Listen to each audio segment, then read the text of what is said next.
Good morning, guys. Anjani Kumar here, dealing instrumentation subject for final year electrical students. Right?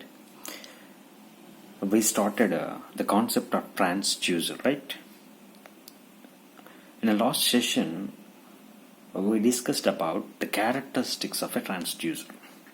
I think I clearly explained all the characteristics, each and everything. Till now, what we discussed, my each and every session starts with a brief introduction of what last sessions we completed, right? So that's why. So we just have a brief glimpse of last sessions, what we completed. Then only we have a clear idea. When new person started to seeing videos, definitely he will have some idea about what earlier sessions and all these things, right? So that's why my session will start with for 5 minutes. Definitely it will for previous sessions, right? Then the original sessions will start the original concept that we discussed, right? So till now we discussed about the concept of transducer, right? So what is a transducer? Transducer is a device which converts non-electrical quantity into electrical quantity, right? So whatever this pressure, temperature, strain, liquid flow rate, these are non-electrical quantities. So we don't have any equipment to measure these type of quantities. So we need these type of non-electrical quantities into electrical quantities. So we require an instrument. So that is nothing but a transducer. Or a transducer is a device which converts one form of energy to another form of energy. Alright? Energy to another form of either not only electrical, whatever the form it is, one form to another form. Why electrical means definitely each and every electronic instrument, right? So we require electrical supply to operate these electronic instruments. We require electrical supply. So that's why we need to convert all the non-electrical quantities into electrical quantities. That's why we can call it as a transducer or electrical transducer, whatever it may be. Right, so that is about the definition of a transducer. After that, we discussed about what is the importance of a transducer. We discussed in detail what are the definitely we require electrical energy. So that is one most important, right? And after that, what are the parts in a transducer? Right. So what are the parts in a transducer? Each and every transducer is just having a sensor, sensing element, and transduction element. So whatever the input, so that is a non-electrical quantity. So this is nothing but parts in transducer. So what are the parts? Sensing element, transduction element. So these are the two parts in each and every transducer. So what is a sensing element? So sensing element is nothing but sensor. So what is a sensor? Sensor which sense what type of non-electrical quantity it is. It will sense. So that is a pressure signal, or that is a flow rate signal, that is a strain signal, that is a liquid stress signal, and all these things. These are non-electrical quantities. The sensor will sense so what type of quantity it is. After that, my signal will enter into the transduction element.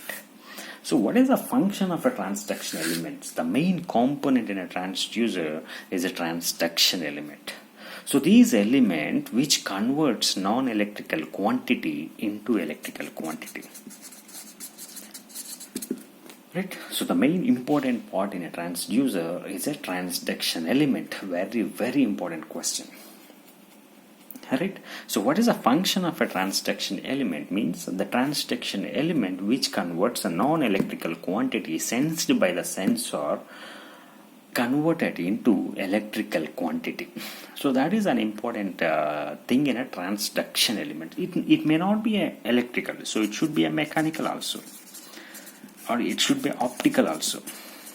Right? So these are the different forms that we are getting. Right? So light convert it. We just discussed about different examples also, right? How the room temperature will be varying, room temperature will identified with the help of mercury meters, right? After that we'll discuss about how the strain can be find out, liquid pressure can be converted, board and tube, that we discussed in the last sessions, right? And some other examples also we discussed about. So what are that example? Even a motor, so which converts mechanical, even a generator also, which converts a mechanical energy, which is a non-electrical quantity, into electrical. So that is nothing but a function of a generator. So the generator relay is like a transducer, right? So these are the different examples also that we discussed in our last sessions, right? And we discussed about one important note, right? Each and every sensor is a transducer. But for a transducer, these two components not much necessary. Even transduction element will do both the things, like sensing and conversion. So that's why we can call it as all sensors definitely a transducer, no doubt about that. We can also call all the sensor, so we can call it as a transducer. All the sensors or transducer, but all the transducer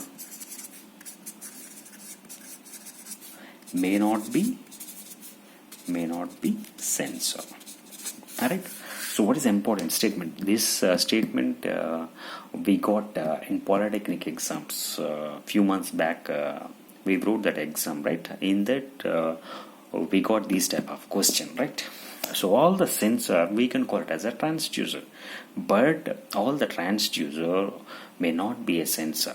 Why? Because the transduction elements itself, it can do both the sensing property and the conversion property. So what is the best example? Is nothing but thermistor, right? So we discussed in a last session the best example for a thermistor, thermocouple.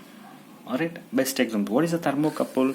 Two non-similar materials that are joined together, alright, joined together and vary the temperatures, 0 degrees and 10 degrees centigrade. We are changing the temperature.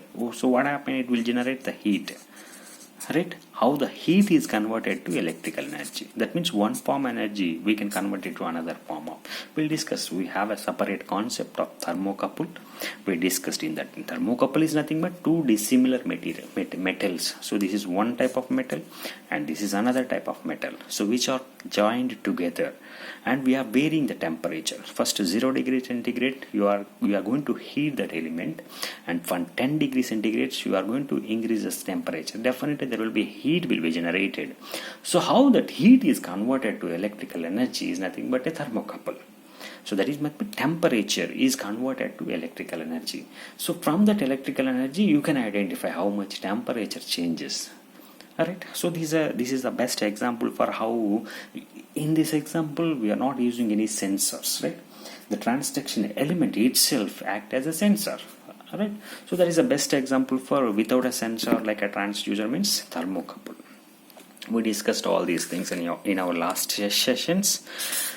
And also discussed characteristics. Definitely if you want to choose the sensor, we just know each and every characteristics of a sensors. The sensor is nothing but transducer. We just need to know. So what are the characteristics of a sensor? Then only you have to take. So this transducer is a best transducer. For it can be used for our services. It can be used for a good result. Right? So what are the characteristics? There are two types of. This is nothing but each and every transducer is nothing but an instrument, right? Each and every instrument that it has different characteristics that already we discussed. So I briefly explained in last session all the each and every characteristics individually. So an examiner, they don't want all the characteristics. They just need to explain few more characteristics. That's it. Few static characteristics, few dynamic characteristics. They want to explain. Just write and explain. So how many characteristics there are? Two types of characteristics. So what are those? Static dynamic characteristics. Static means which doesn't depends on a non-electrical quantity time. That means whatever the input యొక్క time మీద depend కాదు. It doesn't depends on a time characteristics of an input. It doesn't vary with the time. So dynamic means it's vary with the time itself, right? So what are the static characteristics? There are desirable, undesirable. So what is the desirable characteristics? Very, very important. Definitely we'll get a question in our board exams, right? Accuracy, resolution, precision, linearity, sensitivity, repeatability, reproducibility, right? Range, spam. These are the static characteristics. Statically desirable characteristics. So what are the undesirable characteristics? Hysteresis, drift, in the drift, zero drift, spam drift, zonal drift, and all these things, and static error coefficient. After that, what are the dynamic characteristics? Dynamic characteristics means speed of response, fidelity, right? That means dynamic error. So these are different types of characteristics while you are choosing your transducer, right? Now we are moving to the next part called selection factor. So how you can select this transducer is good for our circuit. That means characteristics is very, very important. Definitely each and every transducer that it has all the characteristics, but in that transducer, so how you can select? So this transducer will be helpful for our circuit, right? How you can take? So there must be a selection factor for finding which transducer is suitable for our selection, right? Our circuit. Now in this session we discussed about selection factor. Very, very important question, right? So we'll discuss each and every selection property one by one, right? After that we'll discuss different types of transducers, right? So with this we will complete this session, right? The first one is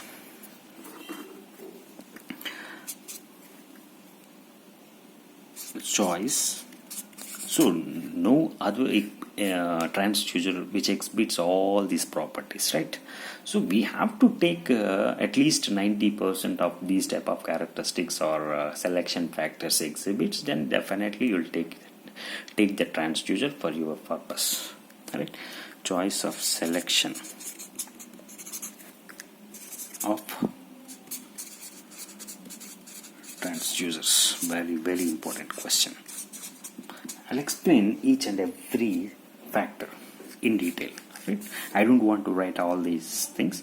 I just want to write the headings itself. With that I can explain.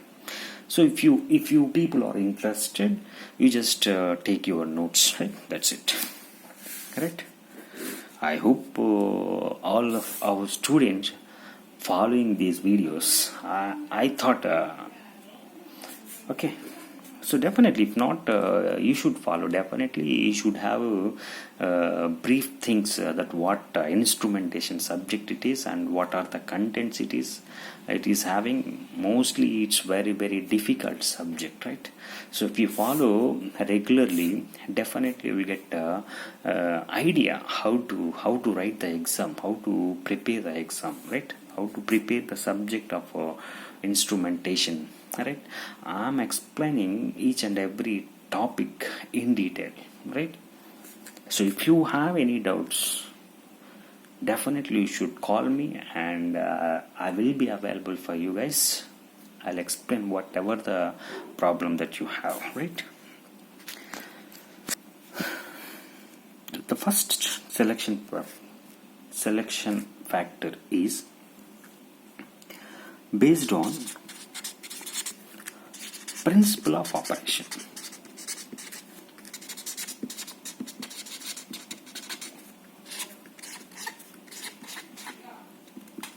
So based on a principle of operation, right? Each and every transducer that it has some principle of operation. Like, if you go for a thermocouple, the temperature or heat which is converted to electrical energy, right? If you have a Bourdon tube, whatever the pressure, liquid pressure, which is converted to electrical energy, and strain gauge, so which is a stress which is converted to electrical energy. So each and every transducer, that it has one principle of operation. So based on a principle of operation, you should select so which transducer is used for our circuit. So for suppose if it is a resistance circuit, resistance issues, which is having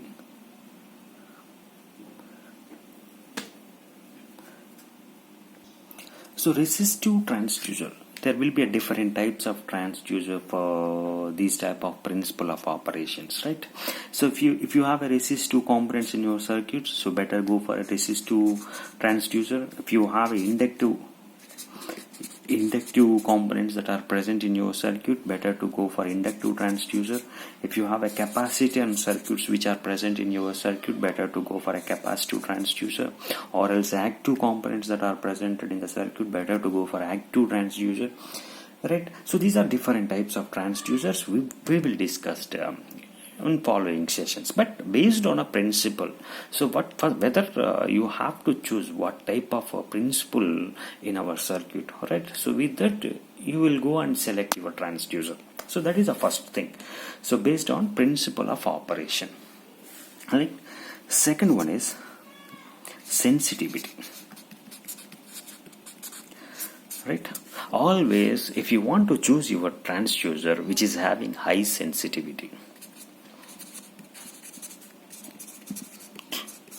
right? So whatever the transducer you are going to choose, that must be having high sensitivity. If it is high sensitive, means you will get accurate result. For our smallest disturbance, your transducer will reach that output also. That means the smallest disturbance also you will get unmet. So that is called sensitive. That must change in output by change in input. Smallest change in input also we are getting that detected. The instrument will detect. So more sensitive means. So what is a sensitive? Chinna vishayani kuda he is responding, right? For a smallest changes also the instrument will respond. So that type of transducers we require for our circuit. So that is a second issue. And the third one is accuracy, right? Always the transducer which is having high accuracy. What is meant by accuracy? Accuracy means measured value to the degree of closeness from the measured value to the true value, we can call it as an accuracy. So always which is very closer. For suppose measured value is 5 volts. If it is if you want to measure after the measurement, you have a measured value which is 4 volts. That means accuracy is 1 volt. So this type of accuracy should be very high, right? Accuracy high means very closeness, which is very closeness for the true value. So that type of transducer you are going to choose. So what is based on principle of operation, what type of transducer that you are going to choose? That is a first selection factor. After that, always will go for a high sensitive transducers, and third one is accuracy. So always the transducer which you are choosing, that must be a high accurate. And after that,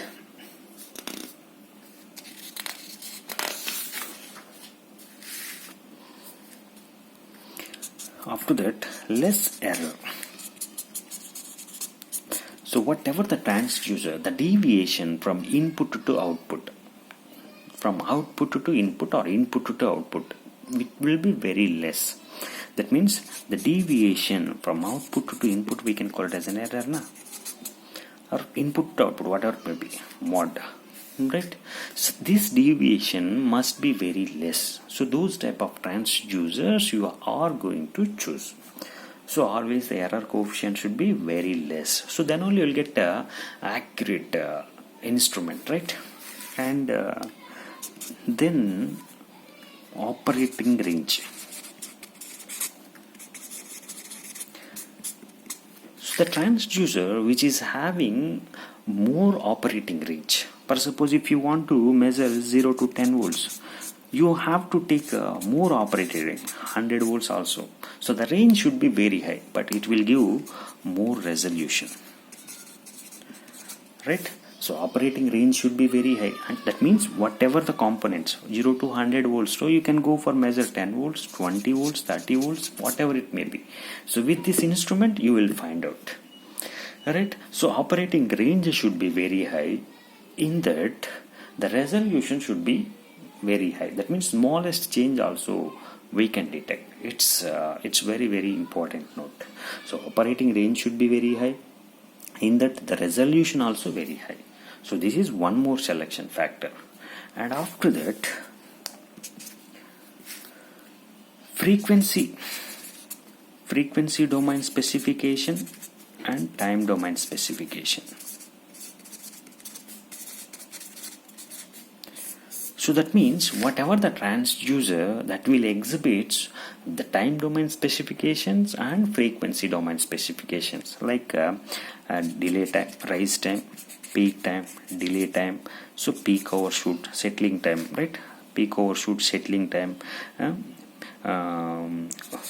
bandwidth, resonant peak. So each and every transducer will exhibit these type of time domain and frequency domain specifications that should be present.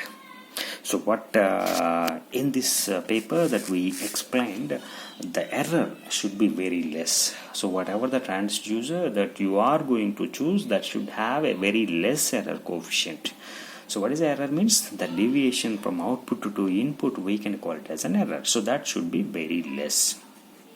And after that, operating range. So these type of transducer, it can be extended for operation beyond the what you are going to find. For suppose if you want to find a 0 to 10 volts, you just go for a 0 to 100 volts. Right, it can be extended for suppose if you want to find 30 volts, no need to take another transducer. So this transducer is enough to calculate 10 volts, 30 volts, 50 volts, right? So operating range should be very high. So in that we should provide a resolution. The resolution of that transducer must be very high. That means smallest change in the instrument that we can detect based on number of divisions that are presented. Alright, after that frequency domain specifications and time domain specifications, right? So each and every transducer that can exhibit exhibit all the frequency and time domain specifications, like, so that is a property which exhibits delay time, rise time, peak time, bandwidth, resonant peak overshoot, all the things that can be measured with the help of these type of transducer. So then those type of transducer you have to take care while doing your experiment, right? And after that,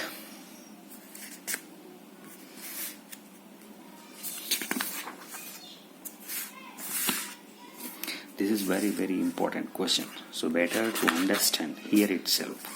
No need to prepare, no need to buy heart and all these things. You just prepare yourself. You just prepare your notes your own. Then only you will have a better idea. So what I wrote and what I imagine, right, these are the things definitely you will find.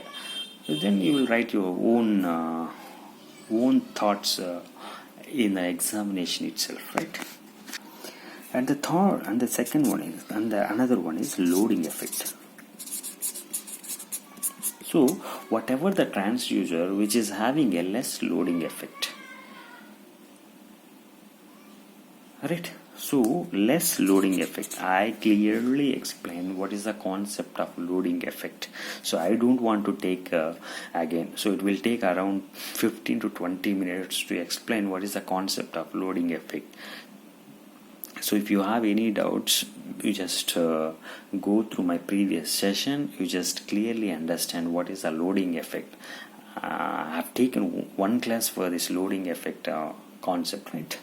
So whatever the transducer that you are going to choose, that should have a less loading effect. That means which is having high input impedance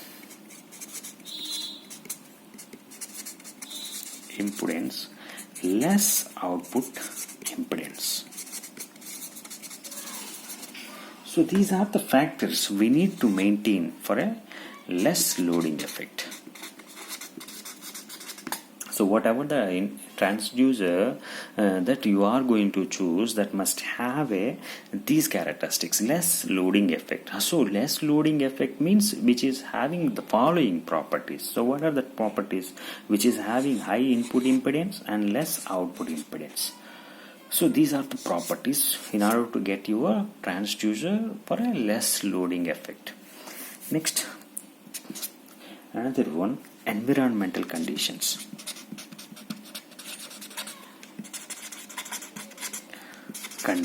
That means whatever the transducer which are going to choose. So whatever the transducer which you are going to choose must have, doesn't vary with the temperature conditions, right? Whatever the humidity, temperature, right, that climate conditions, your transducer need not vary, doesn't vary for variation in output, right? So your transducer doesn't vary with a climatic condition. That means environmental condition like temperature, humidity, electrostatic field, electromagnetic field, whatever it means. So environmental condition key, your transducer won't vary. So those type of transducer you are going to choose, right? And the final one is unwanted signal, right? So your transducer doesn't vary the unwanted signal like a communication signal, frequency signal, right? It doesn't vary. So those type of transducer you are going to choose. The sensor is there, sensor it must be depends on a frequency component. So it doesn't vary with the another frequency components, right? It doesn't vary with communication lines. So those type of transducer you are going to choose. So these are the selection factor while selecting your transducer. So I'll explain one more time what are the selection factors and all these things, because it's very important concept, right? So each and every transducer that it has some characteristics. So each and every transducer having the characteristics. But in that, what type of transducer you are going to choose for your operation. So that is nothing but selection factor of a transducer. So each and every transducer which is having their own selection factor. The first one is based on a principle of operation. So you have to select what type of principle that you are using in your circuit. So with that you have to select the type of transducer. If it is a temperature to electrical energy means you should go for a thermistor, right? Temperature, thermocouple. If it is a resistive transducer, inductive transducer. If it is a capacitive present in the system, you just go for a capacitive transducer. All these things you have to take care, right? Each and every next is a sensitivity. Each and every transducer which is having high sensitivity, you have to take your transducer which is having high sensitivity. That means the smallest change also your output that in the instrument will affect. So these type of transducer, that means you are getting less errors and accuracy. So whatever the transducer that you are going to choose which is having high accuracy, right? After that we'll discuss about error. So definitely that choosing a transducer which is having a less error coefficient. And operating range, the transducer which is having high operating range. With that instrument, with the transducer, you can do number of experiments and which is having high resolution. That means number of divisions can be smallest change also we can measure easily. And each and every transducer you are going to select must be exhibits time response analysis and frequency domain specifications also. That means each and every transducer should deliver for a rise time, delay time, peak overshoot, resonant peak. All these things will be exhibits. so at the time of operation with the help of these type of transducers, right? And after that, a loading effect. You know the concept of loading effect. So always you should prefer a less loading effect transducers, right? So in order to get the less loading effect, what are the properties for that instrument is having means high input impedance and less output impedance. So this is a question. This is a gate question, right? True or false question, or a selection question. So with that you have to select whether this option is correct or that option is correct, right? And after that, environmental conditions. So your instrument, your transducer doesn't vary with external environmental conditions, so those type of transducer you are going to select. So that means it doesn't change with humidity, climatic conditions, electrostatic field, electromagnetic field. So your transducer doesn't vary, so those type of transducer you are going to choose. And after that, unwanted signals. That means unwanted waves present in the system, your transducer doesn't vary. So those type of transducer you are going to choose. So these are the operating selection factor while choosing your transducers, right? So that's about today's session. In the next session, we discussed about different types of transducers. So what are basically on what basis you differentiate these type of transducers, and we have a syllabus of passive transducer. We just explain neatly also what are the passive transducers, each and every transducers in detail. And after that we'll discuss about LVDT, and after that we'll discuss about strain gauge. So with that we'll finish this unit, right? Thank you for now.